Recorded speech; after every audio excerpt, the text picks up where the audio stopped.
What up, y'all? Welcome back. As you know, I can't cook, but today we got something really special, all right?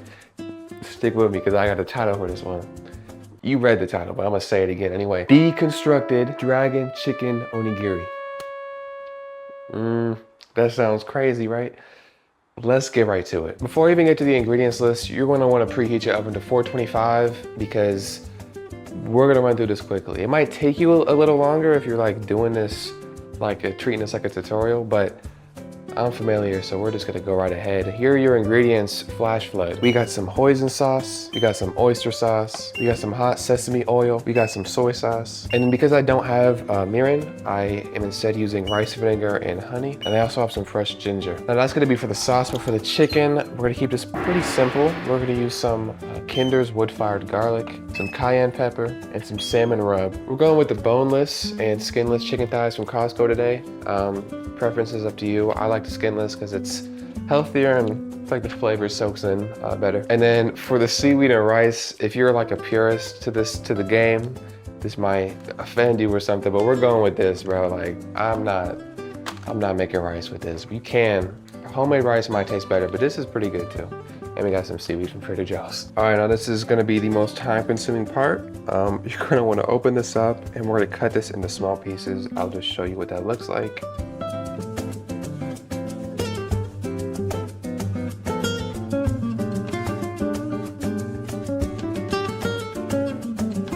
So all your pieces are about, I don't know, not a specific size. Small like this, you see how they look.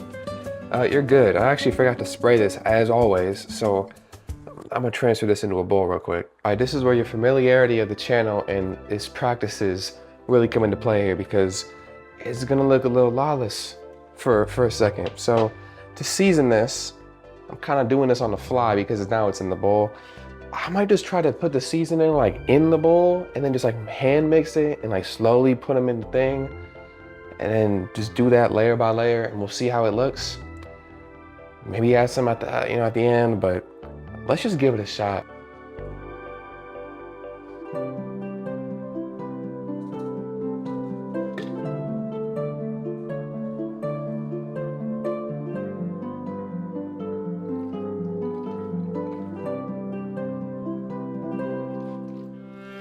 I know this is how they look right now.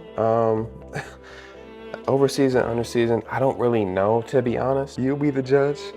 But I'm just gonna separate these as much as possible. I think ideally you'd probably get a bigger pan or Tupperware thing than this, but we'll be okay. Okay, we're gonna put this in the oven. Right, it is set for, let me show y'all so you know I'm not lying. It is set for 30 minutes. We might need, okay, let's zoom out. We might need more time. If so, you'll be able to tell. The goal is for them to be a little crispy around the edges. If it's a little burnt, okay, I'm gonna be honest, if it's a little tiny bit burnt, it's okay. Because it's just gonna be better that way. Let's get to the sauce, all right? That's my favorite part. All right, so to start, we're gonna need 2 tablespoons of hoisin sauce. 1 tablespoon of oyster sauce. God.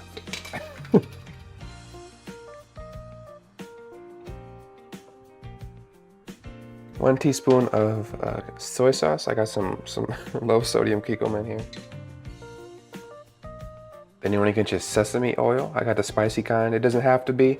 Should have said that at the beginning. You don't have to get the spicy stuff, but I mean, it wouldn't be dragon without the dragon, you know. You can have 1 to 2 teaspoons of this. I go with 2 because I like the extra spice, but no, preference. All right, and then for the mirin replacement with the rice vinegar and the honey, you're just gonna want 2 teaspoons of each, and that should do the trick. You wanna add some water to this so the consistency is a little bit more sauce-like and not like a paste. About 2 tablespoons should be fine.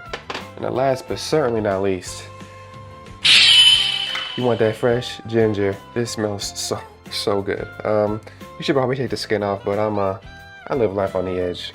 And you can add however much you want. The original recipe I kind of was subconsciously following for the last couple months in my dorm. I think said like a half a teaspoon, but I mean, you can never have too much ginger I mean, you can. This might be, no, Never have too much. Once you got all this, you're gonna wanna mix it up until it looks like this. Should be pretty watery because we're gonna be, well, let me just show you. All right, so I'm back. Important notes. I ended up adding like 10 extra minutes. I don't really know. It was hard to nail it because I realized doesn't matter. I also forgot to say, spray the chicken with oil if it's skinless over the top so you get that crispiness that we're looking for. Let's put this sauce on. On every side, don't miss any. You should have enough to like cover all of them a couple times through.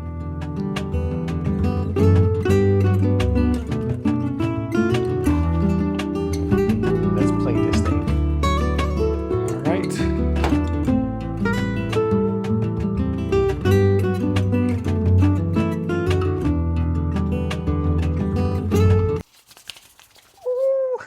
Oh my gosh, bro, hold on. Goodness gracious. Hold on, let me address, I think it's important for me to address some hate comments I got. So what is this about? What's up, YouTube? That was I Can't Cook, and now you can.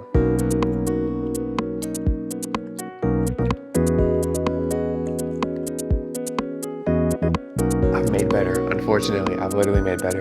Wow, it's fine, it's fine.